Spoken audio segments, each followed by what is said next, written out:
தீபாவளினா பளிச்சுன்னு ஞாபகத்துக்கு வர்றது பட்டு, பட்டாசு, பலகாரம். பலகாரம்னா ஞாபகத்துக்கு வர்றது மந்த்ரா கடலை எண்ணெய். அபார ருசி, ஆரோக்கியமான உடல் நலம். தீபாவளி அன்னைக்கு மட்டும் இல்ல, என்னைக்குமே கிச்சன்ல இருக்க வேண்டியது மந்த்ரா கடலை எண்ணெய் தான். ரொம்ப டயர்டா இருக்கு. இயற்கையான டேட்ஸ், பாதாம், பிஸ்தா, கேஷு அண்ட் ஹனி கொண்டு தயாரிக்கப்பட்ட லயன் டேட் நட் பைட்ஸ். அவர் மற்ற நேரமெல்லாம் நிதியமைச்சரோடு சேர்ந்து அவர் சொல்றதுக்கெல்லாம் என்டார்ஸ்மெண்ட் கொடுத்துட்டு திடீர்னுலாம் மாத்தல. பரகால பிரபாகர் ஆரம்பத்திலிருந்தே பாரதிய ஜனதாவுக்கு எதிரானவர், நரேந்திர மோடிக்கு எதிரானவர். அதனால அவர் இப்படித்தான் சொல்லணும். மாற்றி சொன்னால்தான் உங்களுக்கு அது நியூஸ்.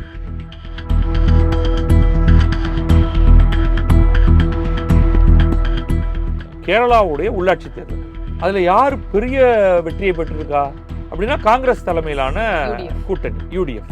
ஆளும் எல்டிஎஃப் ரெண்டாவதா நல்ல பின்தங்கி போயிருச்சு. பாரதிய ஜனதா இப்பதான் அங்க வந்துட்டு இருக்கு. அதனால அவர்களுக்கு ஒரே ஒரு மாநகராட்சி மட்டும்தான் ஜெயிச்சிருக்காங்க. இப்ப ஹேக் பண்ணணும்னா எவ்வளவோ பண்ணலாமே.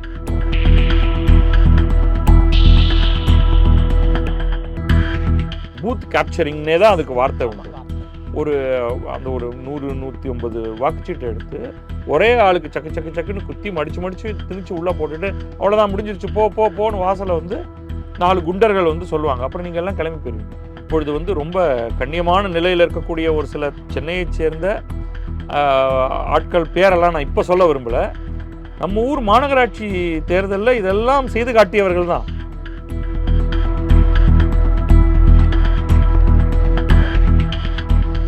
டியூப்ளிகேஷனை நீக்குவது எஸ்ஐஆர்ல மட்டும்தான் சாத்தியம். இப்போ அது நடக்குது. இப்போ highly urbanised state, highly industrialised state, high degree of duplication, SIR, deduplication, இதுதான் ஒரு த்ரெட். இதன் காரணமாகத்தான் இப்படி ஆகியிருக்கிறது என்று முதல் கட்ட அனுமானத்தை நம்மளால முன்வைக்க முடிகிறது.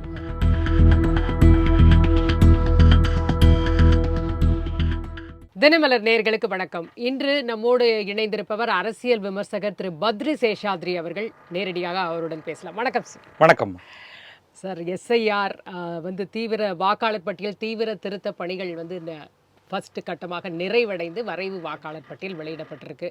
97 லட்சம் பேருக்கு மேல தமிழகத்துல வாக்காளர் நீக்கப்பட்டிருக்காங்க. எப்படி பாக்குறீங்க? இது இதுல உள் செய்திகள் நிறைய இருக்கு. பட் மேலோட்டமாக முதல் கட்ட பணிகளில் இதுதான் ரிசல்ட் வந்திருக்கு. எவ்வளோ பேர் இறந்திருக்கிறார்கள், எவ்வளோ பேருடையது டியூப்ளிகேட்டாக இருக்குது.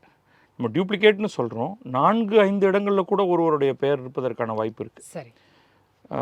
அதற்கு பிறகு எவ்வளோ பேருக்கு பட்டியலில் அவங்க படிவத்தை நிரப்பி கொடுத்தும் இவங்க அட்ரஸ் செக் மாதிரி பண்ணுறாங்க, பார்க்குறாங்க. ஆனால் அந்த இடம் பூட்டியே இருக்கிறது. அப்படிங்கிறதுனால 3 முறை முடிவு செய்ததற்கு பிறகு யாரும் இல்லை என்ற காரணத்தினால நீக்கியிருக்கோம் அப்படிங்கிறதும் இருக்குது. அதற்கு பிறகு இந்த மாதிரியான பல பேர் இடம் மாறி இருக்கிறார்கள்.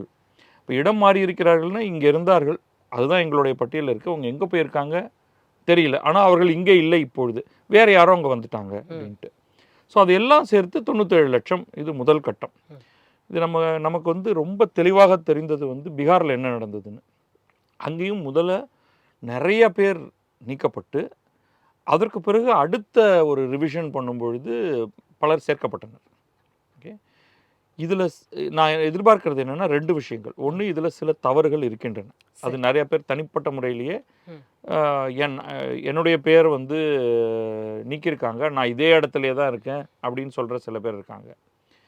இன்னும் சில இடத்துல முதல்வரே ஒரு இடத்துல பேசும்பொழுது நாம் ஒரு 4 பேரை சேர்த்தோம், அதில் 3 பேர் ஒருவர் இறந்து விட்டார்னே சொல்லிட்டாங்க அப்படின்ட்டு. ஸோ அது என்ன மிஸ்டேக் அப்படிங்கிறத பார்க்கணும். இன்னும் 3 பேருக்கு என்ன ஆனது, எதனால் அவர்கள் நீக்கப்பட்டார்கள் அப்படிங்கிறத பார்க்கணும் அப்படின்னு அவர் சொல்கிறது. ஸோ நிச்சயமாக சில தவறுகள் இருக்கும். அந்த தவறுகள் அந்த சம்பந்தப்பட்ட நபர்கள் அதை கொண்டு போய் காண்பித்து அதற்கான ஒரு எவிடன்ஸ், சான்றுகளை கொடுத்து அவர்கள் மீண்டும் தங்களுடைய பெயர்களை சேர்த்து கொள்ளலாம். இதற்கு பிறகு நிறைய பேர் முதல் முறை வாக்காளர்கள் கொஞ்சம் பேர் சேருவாங்க. அது 18 வயது அந்த ஜனவரி 2026 நிரம்பி இருக்கக்கூடியவர்கள்லாம் அவர்கள் தங்களுடைய பெயர்களை சேர்த்துக்கொள்ளப் போகிறார்கள். மற்றபடி முகவரி மாறியவர்கள் ஒரே தொகுதி தாங்க, ஆனால் நாங்கள் வந்து வீடு மட்டும் அதே தொகுதியிலேயே பக்கத்து தெருவுக்கு வந்திருக்கோம் அப்படின்னு. எப்படியும் இந்த 97 லட்சம் நீக்கப்பட்டது புதிதாக சேர்பவர்களை விட்டுடுவோம். கரெக்ஷன்ஸ்னு பார்த்தா ஒரு 20-25 லட்சம் வரைக்கும் இது மீண்டும் அதிகரிக்கும்னு நான் ஒரு அனுமானம் கொடுக்குறேன். அப்போ எப்படி இருந்தாலும் நெட் உங்களுக்கு வந்து ஒரு 75 லட்சம் 70லிருந்து 75 லட்சம் நீக்கப்படும் அப்படிங்கிறது என்னுடைய முதல் கட்ட அனுமானம். அது வந்து பார்க்கணும் அது எப்படி வரும் அப்படின்னு தான் பார்க்கணும். இப்போ நான் வந்து எஸ்ஐஆர் பணிகள் எங்கெங்கெல்லாம் நடக்குதோ இது வரைக்கும் வரைவு வாக்காளர் பட்டியல் எந்த மாநிலத்தில் வெளியிடப்பட்டதோ அதுல கூட கம்பேரிட்டிவ்லி பார்த்தா தமிழ்நாடு தான் ஹையஸ்ட் டெலிஷன்ஸ் அப்படின்றத பார்க்கிறோம்.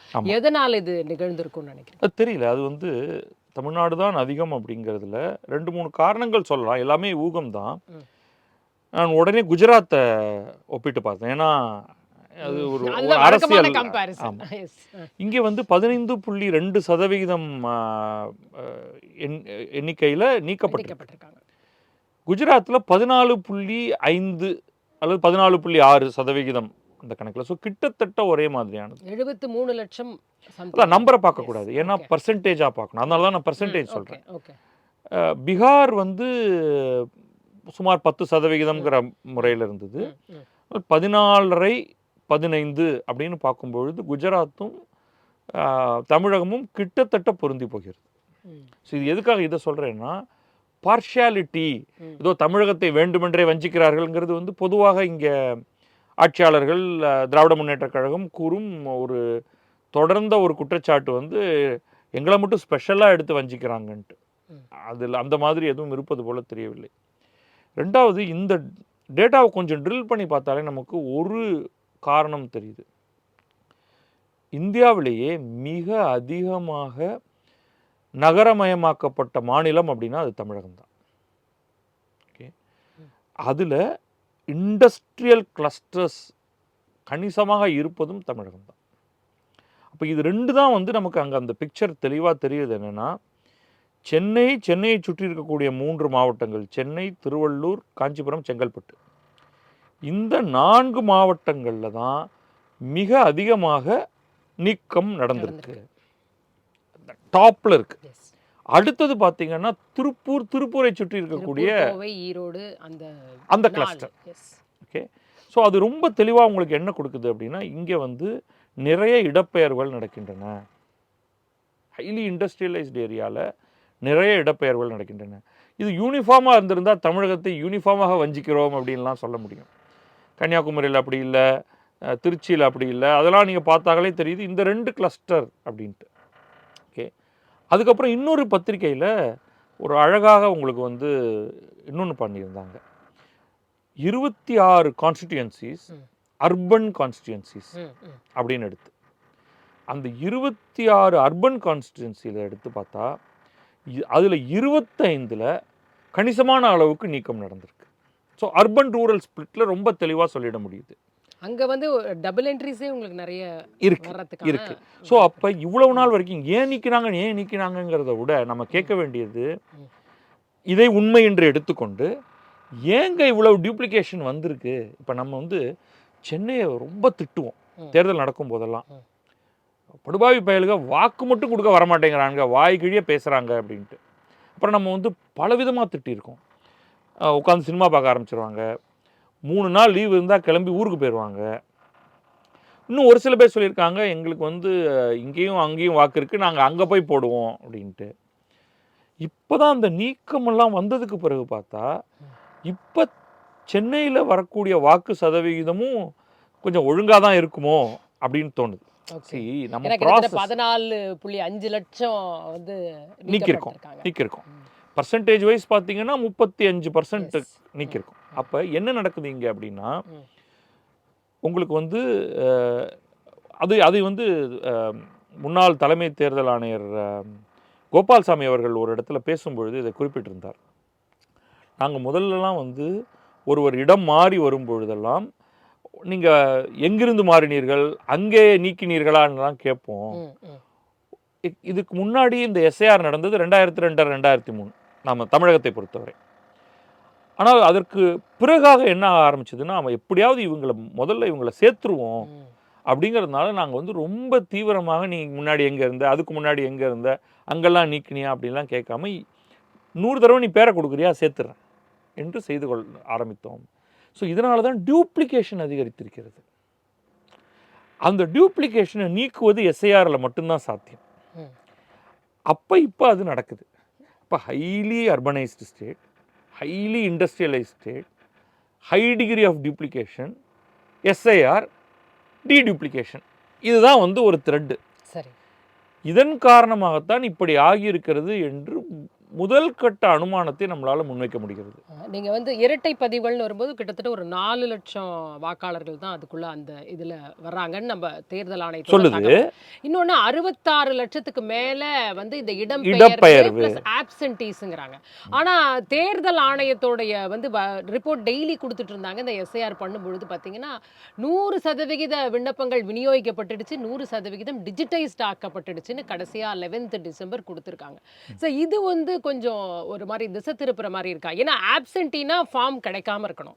அப்ப அது டிஜிட்டைஸ்ட்ல வர முடியாத ஒரு சிச்சுவேஷன். ஆப்சென்டினா ஃபார்ம்ஸ் டிஸ்ட்ரிபியூட் பண்ணதுக்கு பிறகும் கூட இவங்க வந்து அட்ரஸ் செக் வெரிஃபிகேஷன் பண்ண போறாங்க இல்லையா, அப்போ அவர்கள் அங்கே இல்லாமல் இருக்கலாம். முதல்ல வந்து இந்த ஒவ்வொன்றுத்தையுமே நம்ம டிஃபைன் பண்ணணும். இதில் சிலதெல்லாம் எனக்குமே தெரியாதுங்கிறதுனால நான் வந்து தேர்தல் ஆணையத்துக்காக பேச முடியாது.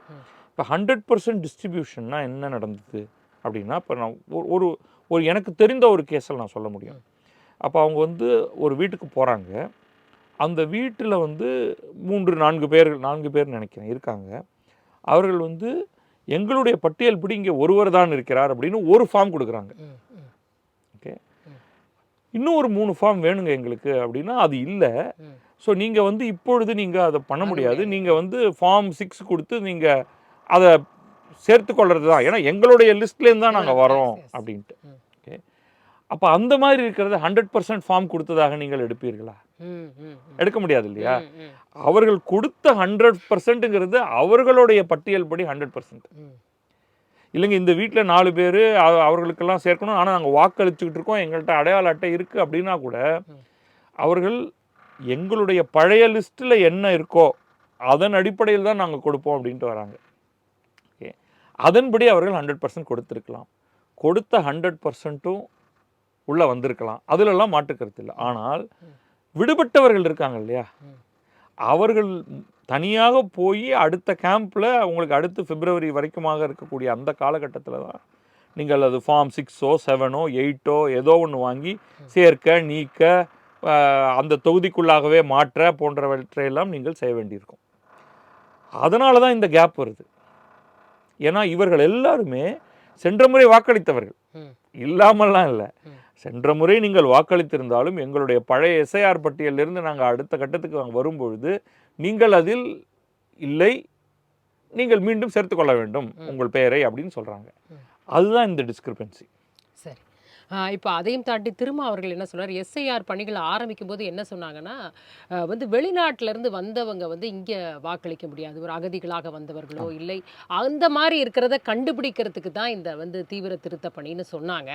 ஆனால் அப்படி இப்போ எங்கேயுமே பீகாரில் கூட அப்படி யாரையும் அவங்க வந்து ஐடென்டிஃபை பண்ணது ஒரு 300 பேரை தான் ஐடென்டிஃபை பண்ணியிருக்காங்க. வெஸ்ட் பெங்காலாக இருக்கட்டும், பீகாராக இருக்கட்டும், அதுலேயே கூட இல்லையே. அப்படி வந்து தமிழ்நாட்டுக்கு போய் யாருப்பா பங்களாதேஷ்லேருந்து இங்கே வரப்போகிறாங்க அப்படின்ற ஒரு கேள்விக்கு அப்போ எதற்காக வந்து இந்த இதை நடத்தணும், அந்த 66 லட்சத்தை அப்படியே இங்கே திரும்பி இன்க்ளூட் பண்ணிடுங்க அப்படின்றத தான் எல்லா கட்சிகளும் வலியுறுத்தணும். ஏன்னா இடம்பெயர்ந்திருக்காங்கன்னா இங்கேக்குள்ளே தானே இடம்பெயர்ந்திருப்பாங்க, அப்போ அவங்க எங்கேயோ தானே இருக்கணும், தமிழ்நாட்டுக்குள்ளேயே தானே எங்கேயோ இருக்கணும் அப்படின்ற ஒரு கேள்வியை முன்வை. இதை ஒவ்வொன்றா எடுத்துருவோம். அதில் மல்டிபிள் பாயிண்ட்ஸ் இருக்குது. முதல்ல வந்து இந்த வெளிநாடு அப்படின்னு இவங்க சொல்கிறது வந்து வங்கதேசம் தான். பங்களாதேஷ். அதில் பெருமளவு பேர் வந்திருந்தாலும் அவர்கள் வந்து மேற்கு வங்கம், பீகார், அஸ்ஸாம் போன்ற இடங்களுக்கு தான் பெரும்பாலும் போயிருப்பார்கள். மேற்கு வங்கத்தில் நிறைய பேர் அப்படி இருப்பதாக சொல்லப்படுகிறது. அதில் நிறைய பேர் வந்து இந்த எஸ்ஐஆர் பணிகள் நடக்கும் காரணத்தினால் தங்களுடைய கிராமங்களை விட்டு மீண்டும் போனார்கள்ங்கிற மாதிரிலாம் செய்தி தான். இதெல்லாம் வந்து நம்ம நேரில் போய் பார்க்கல. ஆனால் அப்படிப்பட்டவர்கள் பல மாவட்டங்களுக்கும் பல மாநிலங்களுக்கும் பரவி இருக்கிறார்கள்ங்கிறது வந்து அவ்வப்போது வரக்கூடிய செய்திகளை பார்க்கணும். ஆனால் அது வந்து ஒரு ஏதோ கோடிக்கணக்கிலையோ அல்லது லட்சக்கணக்கிலையோலாம் இல்லைன்னு நானுமே ஏற்றுக்கொள்வேன். அது அல்ல முதன்மை காரணம். அந்த காரணங்கள் பற்றி பேசும்பொழுது அரசியல் கட்சிகள் பல்வேறு காரணங்களை சொல்வார்கள். ஆனால் தேர்தல் ஆணையம் அவ்வாறு சொன்னதாக தெரியவில்லை. ஓகே, தேர்தல் ஆணையம் வந்து எஸ்ஐஆர் என்பது எங்களுக்கு இத்தனை ஆண்டுகளுக்கு ஒரு முறை நாங்கள் தொடர்ந்து செய்து கொண்டு வருவது. அப்படி தான் வந்து இவங்க சொன்னதுக்கு பிறகு தான் 2002 2003 நீங்கள் பண்ணீங்களா அப்படின்னு நம்ம பலர் கேட்டோம். இப்போ 2002 2003 காலமெல்லாம் நான் இங்கே சென்னையில் தான் இருந்தேன். எனக்கு அவங்க எஸ்ஐஆர் பண்ணாங்களான்லாம் தெரியாது. யாரோ வீட்டுக்கு வந்திருப்பாங்க, ஏதோ நம்ம பண்ணியிருப்போம். ஆனால் அது எஸ்ஐஆர் என்று பத்திரிகைகளும் பேசவில்லை, தொலைக்காட்சிகள் பேசவில்லை, பெரிய கலேபரம் எதுவும் நடக்கவில்லை. அதனால நம்ம அதை பற்றி பெருசாக கண்டுக்கல. இன்றைக்கு அது வந்து இந்த பீகாரில் நடந்தது ஒரு பெரிய அரசியலாக்கப்பட்டதுனால இல்லை, பீகார் தேர்தல் வெற்றியே அதை பேஸ் பண்ணது தான். 75 தொகுதிகளில் வெற்றியவே புரட்டி போட்டுருச்சு இந்த எஸ்ஐஆர்ன்ட்டு நிதியமைச்சரோட கணவரே ஒரு குற்றச்சாட்டை தொடர்ந்து பறக்கல பிரபாகரன் நிதியமைச்சரோட கணவர் நிதியமைச்சருக்கு சாதகமாக இதுவரை ஒரு வார்த்தை பேசியதில்லை.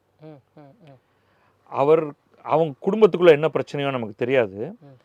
அவர் வந்து எப்பொழுதுமே காங்கிரஸ் ஆதரவாளராக இருந்திருக்கார். அதனால நிதியமைச்சரோட கணைவரே அப்படின்னு வரும்பொழுது அவர் மற்ற நேரமெல்லாம் நிதியமைச்சரோடு சேர்ந்து அவர் சொல்றதுக்கெல்லாம் என்டார்ஸ்மெண்ட் கொடுத்துட்டு திடீர்னுலாம் மாற்றலை.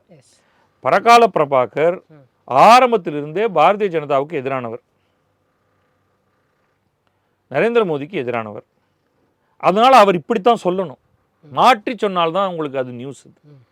ஓகே, அவர் சொல்றதை நான் வந்து ஒரு பெரிய விஷயமாக எடுத்துக்கொள்ள மாட்டேன். ஏனெனில் இது அந்த சமயத்திலேயே தேர்தல் வெற்றி வந்தவுடனேயே பார்க்கப்பட்டது. அனைவரும் இதை பற்றி அனலைஸ் செய்து விட்டோம். இந்த சிராக் பாஸ்வானுடைய எல்ஜேபி வெளியில் இருந்து சென்ற தேர்தலில் மிக கடுமையாக நிதிஷ்குமாருடைய வெற்றி வாய்ப்பை பறித்து விட்டு அதன் பிறகு மீண்டும் அதே கூட்டணியில் வந்து சேர்ந்ததனால் என்ன நடந்திருக்குன்னா, மிக குறைவான இடங்களை பெற்ற நிதிஷ்குமார் இந்த முறை அதிகமான இடங்களை பெறுகிறார், கிட்டத்தட்ட பாரதிய ஜனதாவுக்கு சமமாக. அதுதான் இந்த வெற்றிக்கான வித்தியாசமே. ப்ளஸ் சிராக் பாஸ்வானுக்கு கிடைத்த இடங்கள் இது எல்லாம் சேர்றதுனால அவங்க 200க்கு மேலே போகிறாங்க. 200க்கு மேலே போவாங்க என்று யாருமே எதிர்பார்க்கவில்லை. 160 170ன்னு தான் உங்களுக்கு வந்து எக்ஸிட் போல்ஸ் எல்லாம் சொல்லிச்சு. ஆனால் அது வந்து ஒரு பெரிய ஸ்வீப்பாக அது இருந்திருக்கு. அதில் வந்து இதனால தான் பண்ணாங்க அப்படிங்கிறது வந்து அடிப்படையில் ஒரு தர்க்கம் சேராத ஒரு குற்றச்சாட்டு. பெண் வாக்காளர்கள் அதிகமாக நீக்கப்பட்டுட்டாங்க, சிறுபான்மையினர் அதிகமாக நீக்கப்பட்டுட்டாங்க. இல்லை, பெண் வாக்காளர்கள் அதிகமாக நீக்கப்படலை, அதிகமாக இருக்காங்க. ஆண் வாக்காளர்கள் அதிகமாக ஏன்னா பெண்கள் எல்லாம் நிதிஷ்குமாருக்கு வாக்களிச்சிருவாங்க. சரி, நீங்க அதை நீக்கும் பொழுதும் இது வந்து நம்ம ரொம்ப எளிதாக சொல்லிடுறோம். பட் ரொம்ப ஆண் வாக்காளர்களுக்கும் பெண் வாக்காளர்களுக்கும் இடையில வந்து ரொம்ப பெரிய வித்தியாசம் இல்லை. ஆனால் பெண்கள் அதிகம். அதற்கு முக்கியமான காரணம் நிறைய ஆண்கள், அது பட்டியலில் இருக்கிறதுக்கான காரணம் அவர்களுடைய ஆயுட்காலம் அது எப்படி இருக்குது அப்படிங்கிறதெல்லாம் வைத்து நம்ம கணக்கிட வேண்டியது.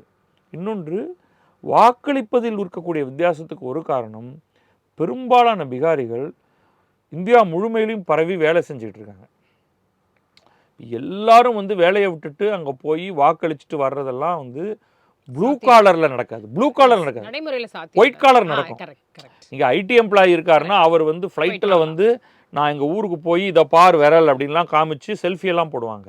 ப்ளூ காலர் ஒர்க்கர்ஸ் வந்து வெரி ரேர். போயிட்டு வர்றாருன்னா 4 நாள் அவர் வந்து ரயிலில் முன்பதிவு பண்ணக்கூட முடியாது. அதனால் தொங்கிக்கிட்டு போய் வாக்களிச்சுட்டு ஒரு 2 நாள் அங்கே இருந்துட்டு வர்றதுக்குள்ளே உங்களுக்கு 1 வாரம் சம்பளம் போயிடும். தினக்கூலி அவங்க எல்லாருமே. ஈவன் ஃபேக்ட்ரியில் வேலை பண்ணும் பொழுதுமே அவர்களுக்கு தினம் கணக்கிட்டு தான் கூலி வழங்கப்படுகிறது. அப்போ அவர்கள் வந்து ஈஸியாக அவங்களுக்கு வந்து ஒரு 5000லேருந்து 8000 ரூபா அவர்கள் இழந்திருப்பார்கள் அந்த காலகட்டத்தில் போனாங்கன்னா, ஈஸியாக. அப்போ அதனால் வந்து அவர்கள் பெரும்பாலும் அவசியம் ஏற்பட்டால் ஒழிய போகிறது கிடையாது. அது ஒரு பெரிய காரணம்.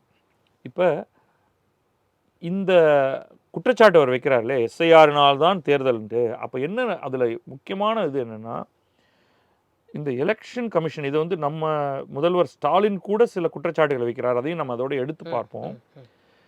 சமூக எலெக்ஷன் கமிஷனுக்கு வந்து ஒரு பயங்கரமான ஆர்டிஃபிஷியல் இன்டெலிஜென்ஸ் கம்ப்யூட்டர் சிஸ்டம் இருக்கு. ம், ம். அது வந்து ஏன்னா ஃபார்ம் கொடுக்கறது ஏன்னா அப்படியே தூக்கி இல்ல போட்டு இல்ல இல்ல அது பாருங்க வரேன் சொல்றேன். இங்கேயுமே நம்ம முதல்வர் சொல்றாரு ஃபார்ம்ஸ் எல்லாம் நம்ம நம்ம மாநில அரசு பணியாளர்கள் தான் எல்லாத்தையும் சேகரித்து கொண்டு போய் கொடுக்குறாங்க. ம். ஆனால் அதன் பின் தேர்தல் ஆணையம் என்ன செய்கிறது? தேர்தல் ஆணையங்கிறது 13 பேர் இருப்பாங்க அங்கே வேலையில். ஆமா. உங்கள் அர்ச்சனா பட்நாயக்கும் இன்னும் ஒரு 10 பேர் இருப்பாங்கன்னு வச்சுங்களேன். அப்போ அவங்களால வந்து தேடி தேடி என்னம்மா இவரில் வச்சுக்கலாமா இல்லை தூக்கிடலாமா, தூக்குப்பா அப்படின்னு நடந்திருக்க முடியாது. சரி, அதுக்கு அடுத்த ஒரே சாத்தியம் கூகுள் மாதிரியோ மைக்ரோசாஃப்ட் மாதிரியோ ஒரு நிறுவனத்திடம் ஒரு $10 பில்லியன் கொடுத்து ஒரு பயங்கரமான ஒரு செயலி ஒன்றை தயாரித்து, ஏஐ செயலி. அது வந்து ஒவ்வொன்றுத்தையும் அனலைஸ் பண்ணி பழைய வாக்கு எங்கே இருக்குது, அவங்க யாருக்கெல்லாம் வாக்களித்திருப்பாங்க, இல்லை வேறு ஏதாவது ஒரு கால்குலேஷன் போட்டு வச்சுப்போம் தூக்குவோம் வச்சுப்போம் வச்சுப்போம் தூக்குவோம் தூக்குவோம் அப்படின்லாம் ஒரு கால்குலேட் பண்ணி பண்ணுற மாதிரியான ஒன்றை காண்பிக்கிறது. அதற்கு சாத்தியமே இல்லை. கொஞ்சம் யோசிக்கணும். அட்லீஸ்ட் இன்னொரு 15 ஆண்டுகள் கழித்து அந்த மாதிரி ஏதாவது நடக்கிறதுக்கான வாய்ப்பு வரலாம். பட் இன்றைக்கு வந்து அதற்கான சாத்தியம் இல்லை. அப்படி இருக்கும் பொழுது நீங்கள் ரேண்டமாக ஒருத்தருடைய பேரை எடுக்கிறீங்கன்னே வச்சுப்போம். ம், ம். அவர் யாருக்கு வாக்களிப்பார் என்று உங்களுக்கு எவ்வளவு நிச்சயமாக சொல்ல முடியும்? கொஞ்சம் யோசிச்சு சொல்லுங்கள். தமிழகத்திலேயே ஒரு வீடு, ஒரு தெருவில் இருக்கும் ஒரு வீடு, என்னவோ காரணம் சொல்லி ஒருத்தர் பேரை தூக்குறீங்க. அவர் திமுக வாக்காளர், நிச்சயமாக அவர் திமுகவுக்கு தான் வாக்களிப்பார், அல்லது இவர் வந்து பாரதிய ஜனதாவுக்கு மட்டும்தான் வாக்களிப்பார் என்று உங்களால் எப்படி சொல்ல முடியும்? பிரபாகரால் எப்படி சொல்ல முடியும்? நிச்சயமாக சொல்ல முடியாது. இல்ல மெயினா அந்த சிறுபான்மையினர்னா இவங்க இங்க தான் அதான் அடுத்து நீங்க சிறுபான்மையினருடைய எண்ணிக்கை இந்த இந்த ரிமூவல் ப்ராசஸ்ல மிக அதிகமாக இருந்ததா? நீங்க கடைசியா பாருங்க, வாக்களித்தோர் சதவீதத்தை பார்க்கும் பொழுது சிறுபான்மையினருடைய வாக்குகள் அப்படிங்கிறது வந்து ஒரே அந்த கிட்டத்தட்ட அவர்களுடைய பாப்புலேஷனில் இருக்கக்கூடிய அதே அளவில் தான் இருக்குது. அதற்கு பிறகு பல்வேறு சாதி குழுக்கள் இருக்காங்க. இப்போ ராஷ்ட்ரிய ஜனதாதள் எடுத்துக்கிட்டிங்கன்னா யாதவ், ஓகே, நீங்கள் அப்படின்னு ஒவ்வொருத்தருக்கும் நீங்கள் வந்து சொல்லிடலாம். காயஸ்த் யாருக்கு போடுவாங்க, குர்மி யாருக்கு போடுவாங்க, இப்படிலாம் இதெல்லாம் அனலைஸ் பண்ணி வச்சுருக்காங்க நிறையா பேர். அப்போ அவங்க ஜாதி உங்களுக்கு தெரியுமா? நீங்கள் கலெக்ட் பண்ணுற இன்ஃபர்மேஷனில் கிடையாது. இப்போ பேரை வச்சு நீங்கள் பண்ணுவீங்களா? அதுக்கெல்லாம் சாத்தியம் இருக்கா? அதுவும் தமிழ்நாட்டில் அதுவும் சாத்தியம் இல்லை. யாரும் வந்து லாஸ்ட் நேம் போடுறதில்ல, ஜாதி பேர் போடுறதில்ல, ரொம்ப கஷ்டம். அப்போ இதெல்லாம் வந்து அதான் சொல்கிறேனே, ஒரு குற்றச்சாட்டு சொல்லும் பொழுது இதை அவங்கள உடனடியாக யாரும் அடுத்த கேள்வி கேட்கறதில்ல.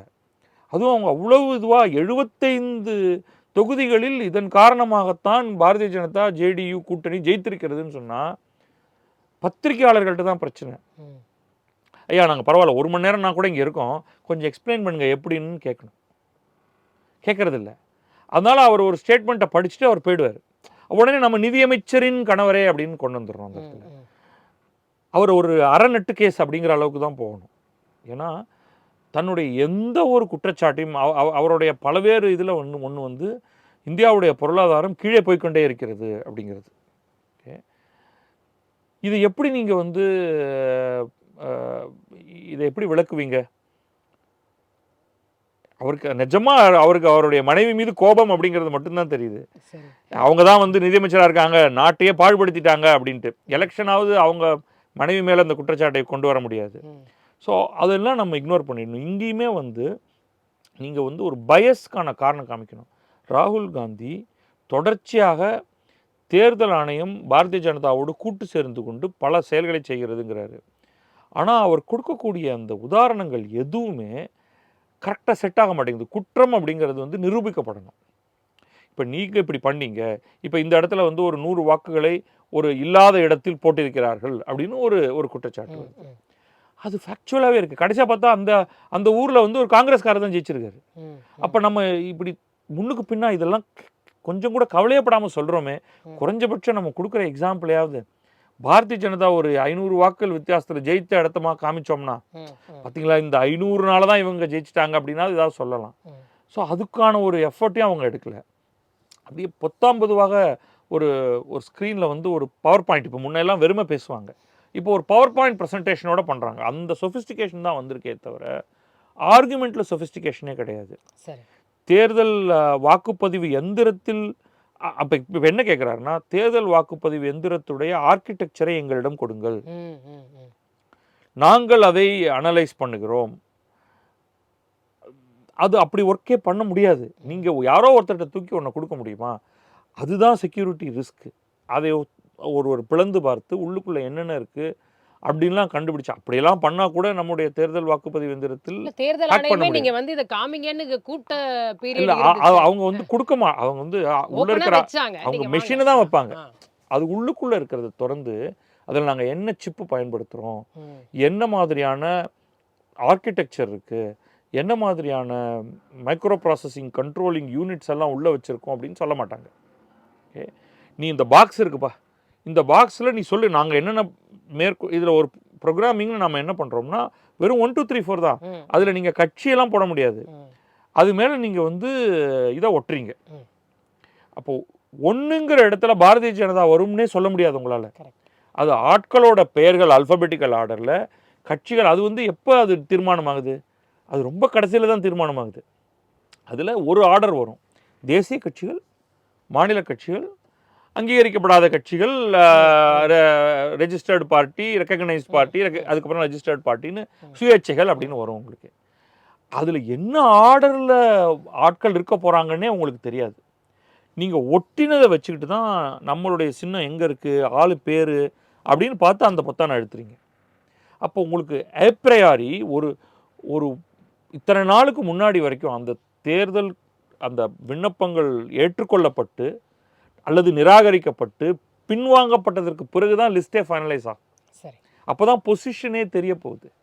ஆனால் அதை பற்றின கொஞ்சம் கூட கவலை இல்லாமல் இதை ஹேக் பண்ண முடியும் அப்படிங்கிறது எந்த வாக்கு பறிப்பு வாக்கு திருட்டுன்னு அந்த லைன்லயே போயிட்டு நம்ம பார்க்குறோம். ஆமாம், இப்போ அதில் தான் இந்த எஸ்ஐஆரை இன்னும் ஒன்றா சேர்த்துக்கிட்டாங்க. இல்லைப்பா நீங்கள் அங்கே மட்டும் இல்லை, நாங்கள் இங்கேருந்தே ஆரம்பிச்சிடுறோம் அப்படின்னு. பட்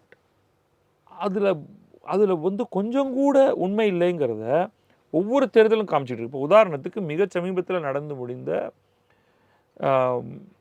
கேரளாவுடைய உள்ளாட்சி தேர்தல், அதில் யார் பெரிய வெற்றியை பெற்றிருக்கா அப்படின்னா காங்கிரஸ் தலைமையிலான கூட்டணி யூடிஎஃப்.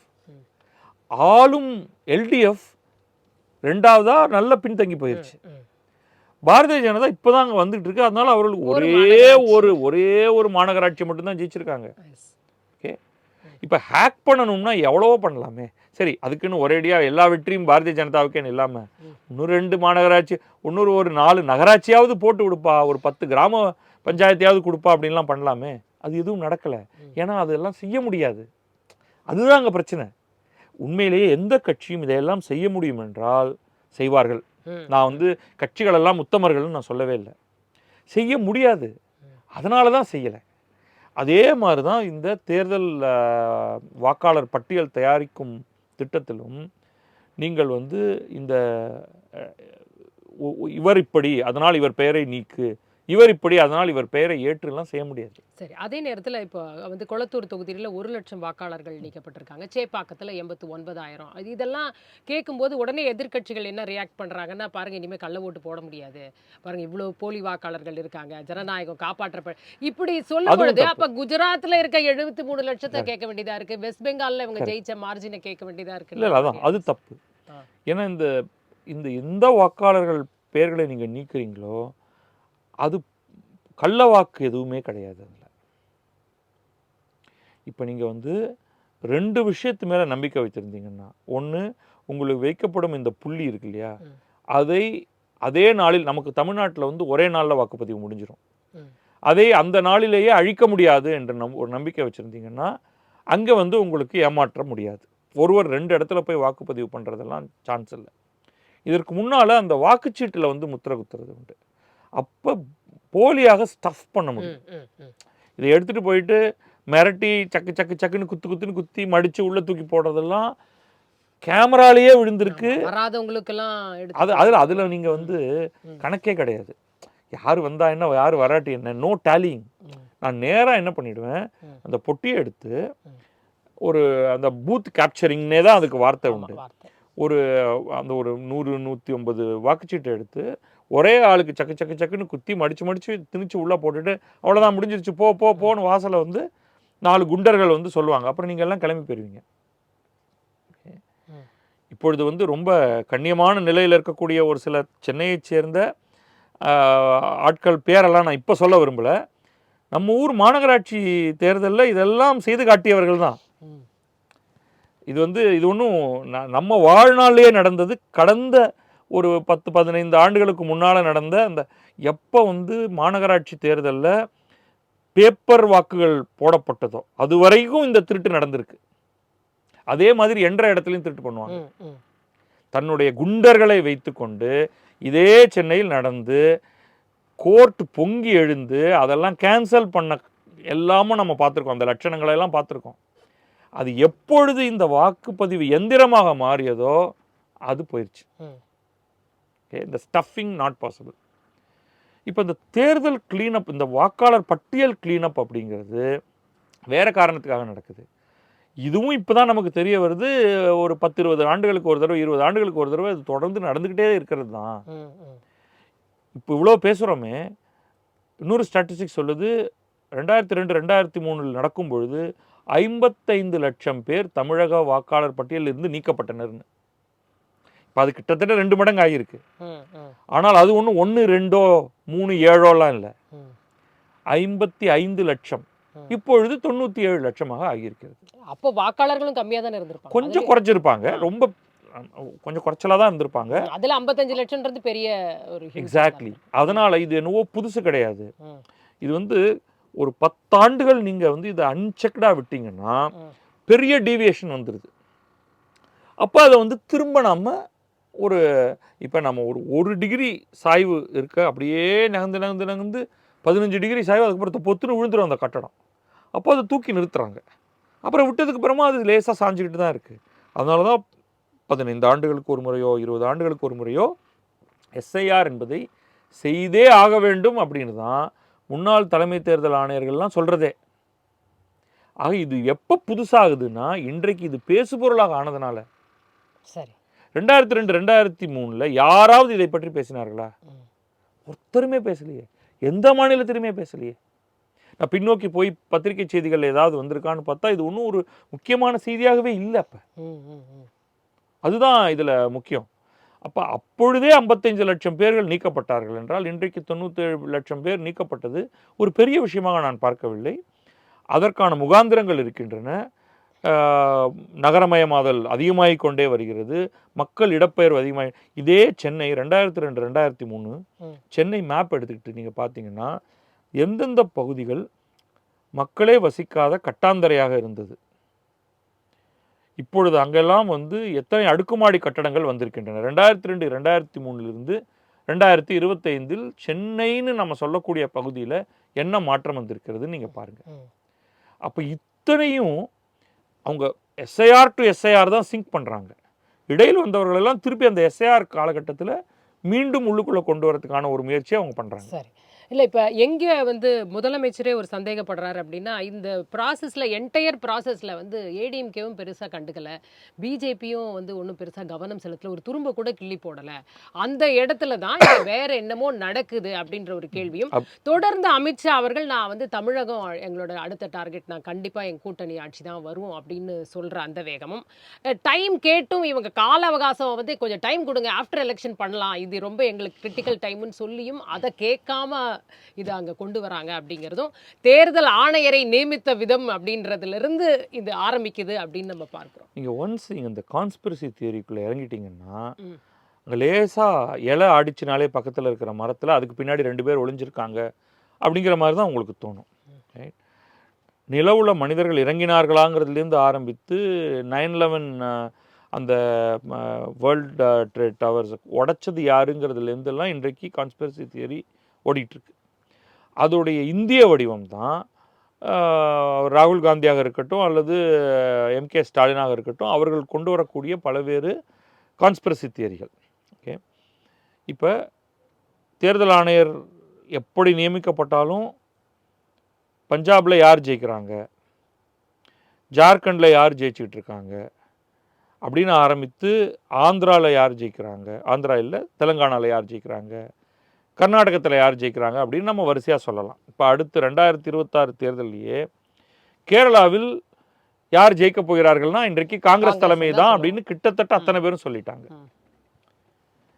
பாவம் அது அமித்ஷா வந்து ஒரு தேர்தல் ஆணையரை தேர்ந்தெடுத்து விட்டு இப்படி போய் அவர்கிட்ட அசைன்மெண்ட்டை சரியாக தரலையே அப்படின்னு தான் நம்ம வருந்த வேண்டியிருக்கிறது. ஸோ அதை வந்து இதெல்லாம் புரிஞ்சுக்கிட்டு பேசணும் இவங்க. ஆனால் அதை எதிர்பார்க்கறது கொஞ்சம் அதிகம்தான். அப்படி புரிதலோடு பேச விரும்பலை யாருமே. அரசியல் பேசணும் அப்படின்னு தான் விரும்புகிறாங்க.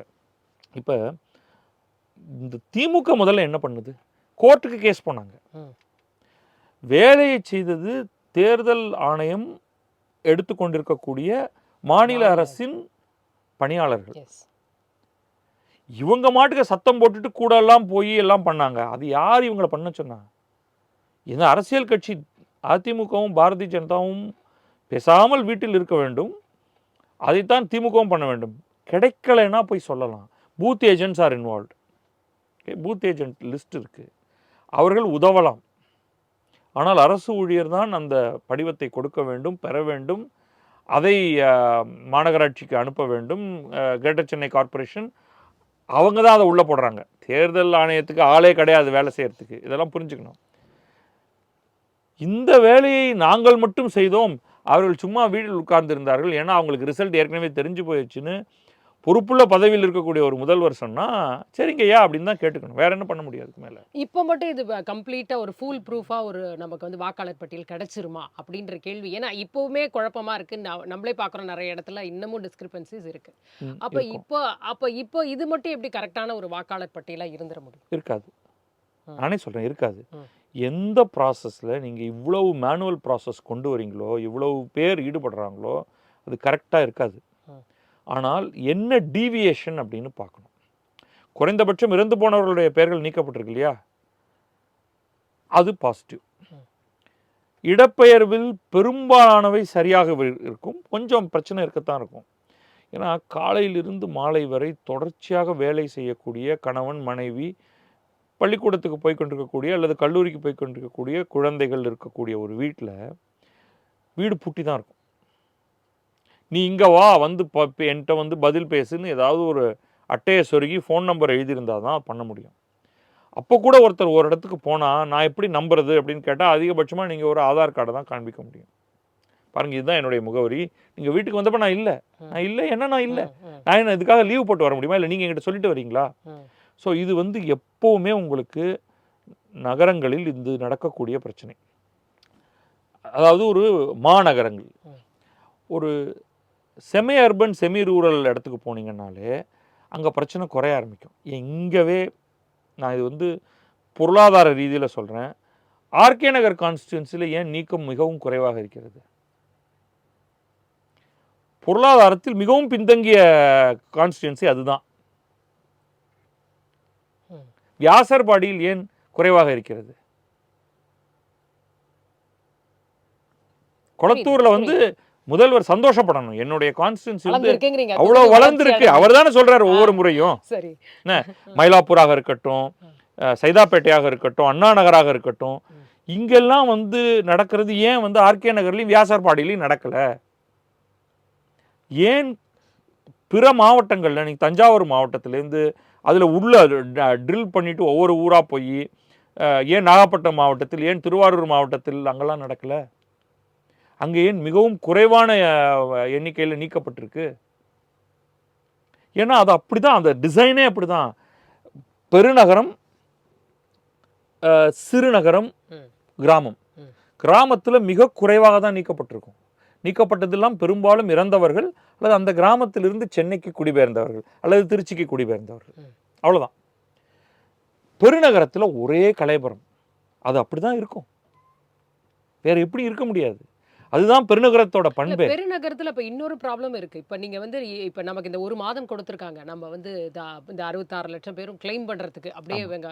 ஆனால் பெருநகரத்தில் அதிகமாக இருக்கிற பட்சத்தில் அந்த அளவுக்கு கிளைம்ஸ் நடக்குமா? ஏன்னா தொடர்ந்து நம்ம வந்து பிஜேபி தரப்பில் நிறைய பேர் பேசுகிறத பார்க்கும் பொழுது, என்ன ரோட்டில் யார் இருக்காங்க, யார் வந்து ஓட்டு போயிடுச்சுன்னு வந்துட்டாங்க, அப்போ இது கரெக்டாக தானே போயிட்டு இருக்குன்ற ஒரு வாதத்தை வைக்கிறாங்க. இல்லை, அது நிறைய பேர் அதை முன் வரவே இல்லைன்னா அவங்க எப்படி?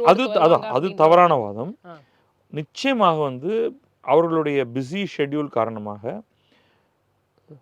பல லட்சம் பேர்கள் வந்து மீண்டும் தங்களுடைய பெயர்களை சேர்க்கவே மாட்டார்கள். பாடா அவனுக்கு வாக்களித்து நமக்கு என்ன ஆக போகுது அப்படின்னு நிச்சயமாக இப்போ 14-15 லட்சம் பேர் நீக்கப்பட்டிருக்காங்க இல்லையா, அதில் ஜெனுவினான சிலதெல்லாம் இருக்குது. இறந்தவர்கள், வேறு மாநிலங்களுக்கு குடிபெயர்ந்தவர்கள்லாம் வரப்போகிறதில்ல. ஒரு 5 லட்சம் பேர் ஜெனுவின் ஓட்டர்ஸ் நிச்சயமாக போகவே போகிறதில்ல. அது எனக்கு நல்லா தெரியும். அவங்க வீட்டுக்கு வந்து அவங்க இப்ப அவங்க போலன்னா அவங்க அடுத்த தலைமுறையுமே இனிமே வாக்களிக்க முடியுமா? ஏன்னா இப்பவே நம்மள இப்ப இருக்கிற இதுலயே அந்த கேள்வி இருக்கு.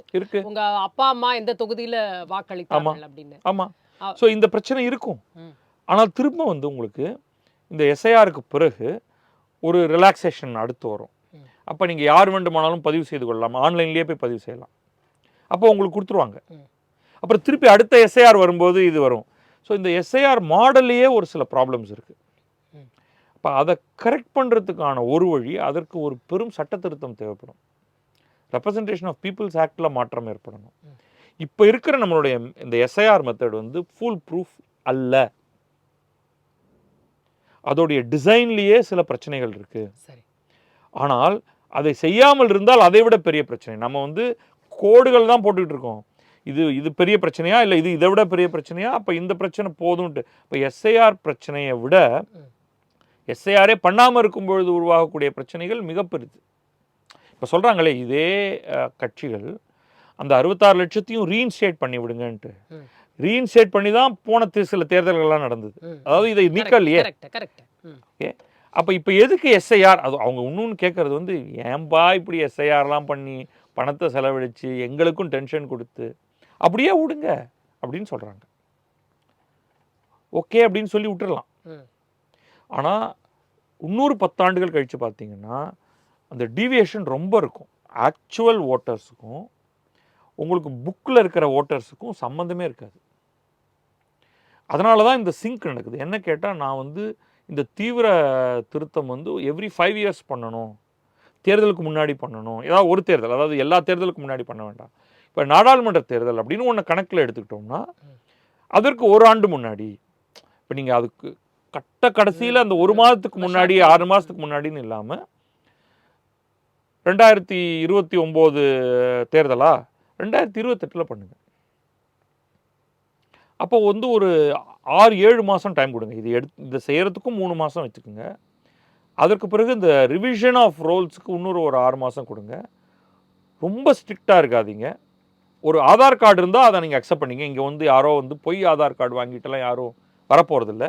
ஸோ அதுக்கு தகுந்தாற் போல் சில ரிலாக்ஸேஷன் வச்சுங்க. ஆதார் கார்டில் இருக்கிற அட்ரஸ் ப்ரூஃபை ஏற்றுக்குங்க. ஆனால் லேட்டஸ்ட்டாக ஆதார் கார்டு அவங்க அதை வந்து செக் பண்ணுறதுக்கான ஒரு ப்ராசஸ், இன்னும் கம்ப்யூட்டரைசேஷன், பெட்டர் கம்ப்யூட்டரைசேஷன். இதை விட அடுத்த லெவல் வந்து Aadhaar linked card, electoral identity card. அப்போ நீங்கள் வந்து ஒவ்வொரு முறை ஆதாரில் அட்ரஸ் மாற்றும் பொழுதும் அது ஓட்டர் ஐடி கார்டுலேயும் மாற்றி உங்கள் கான்ஸ்டியூஷனையும் அதுவே மாற்றிடும் ஒரு பட்டனில். யாரோ ஒரு ஏஜென்சிக்கு ஆதாரை மாற்றுவதற்கான யுஐடிஐயில் கொடுத்துருக்கீங்க இல்லையா, அதை அப்படியே எடுத்துக்கங்க.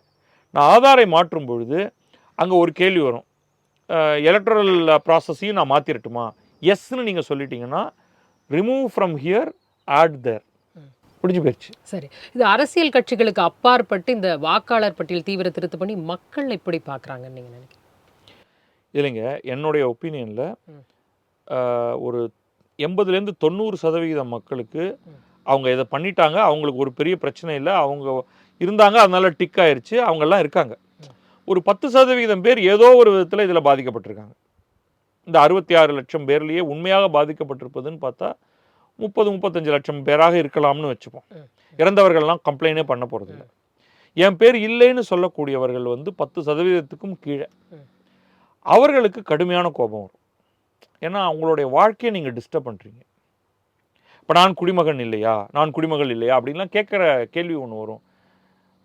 அவர்களுக்கு வந்து அரசு சாரி தான் சொல்லணும் அவங்கள்ட்ட, நாங்கள் இன்னும் பெட்டராக பண்ணுறோங்க அப்படின்னு. நம்மளை பலருக்கு அந்த மாதிரி அரசோடு நம்ம ஏதோ விதத்தில் தொடர்பு கொள்ளும் பொழுது நமக்கு ஏதோ ஒரு பிரச்சனை வருது. அது சுற்றி இருக்கக்கூடிய ஒரு 95 பேருக்கு அந்த பிரச்சனை இல்லை, நம்ம 5 பேருக்கு பிரச்சனை இருக்குது. நம்ம இதனால் அரசு அலுவலகத்துக்கு போக வேண்டியிருக்கு. அரசு அலுவலகம்ங்கிறது வந்து அப்படி நம்மளை வரவேற்கக்கூடிய ஒரு இடம் இல்லை. அங்கே போனால் அவங்கள வந்து உடனடியாக 5 நிமிடத்தில் பேசி உங்கள் பிரச்சனை யாரும் தீர்க்கறது கிடையாது, க்யூவில் நிற்கணும். 10 பேர் சைடில் வருவாங்க. அதில் வந்து ஒரு பிரபலமான ஒருத்தர் வருவார். அவர் அரசியல் பிரபலமாக இருக்கலாம், சினிமா பிரபலமாக இருக்கலாம். அவர் காரியம் சீக்கிரம் நடந்துடும்.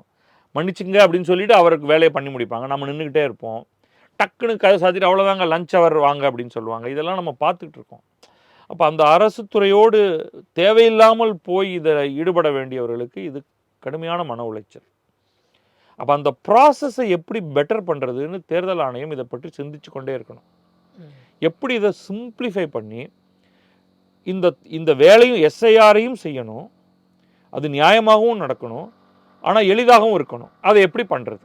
அது வந்து ஒரு பெரிய சேலஞ்ச். அது தேர்தல் ஆணையம் தான் செய்யணும். அதற்கு வேணால் கருத்து கேட்கலாம், அறிஞர்கள்ட்ட பேசலாம், கணினியலாளர்கள்ட்ட பேசலாம். இன்றைக்கு அதற்கு நிறைய விஷயங்களை நம்ம கொண்டு வரலாம் அதுக்குள்ளே. பட் ஏதோ ஒரு கட்டத்தில் அவர்கள் அதை ஆரம்பிக்கணும். குறைந்தபட்சம் இன்றைக்கு எஸ்ஐஆர் பற்றிய பேச்சு வந்திருப்பதனால, இதை பற்றி ஒரு அவேர்னஸ் அதிகமாக இருக்கிறதுனால, பொதுமக்களில் அந்த ஒரு நான் சொல்கிறேன் 90-95% எந்த பிரச்சனையும் இல்லை. அந்த 5%க்கும் பிரச்சனை இல்லாமல் ஆக்குவது எப்படி அப்படிங்கிறது தான் நம்முடைய அடுத்த கட்ட சிந்தனையாக இருக்க வேண்டும். நேரத்திற்கும் கருத்துக்களுக்கும் மிக்க நன்றி.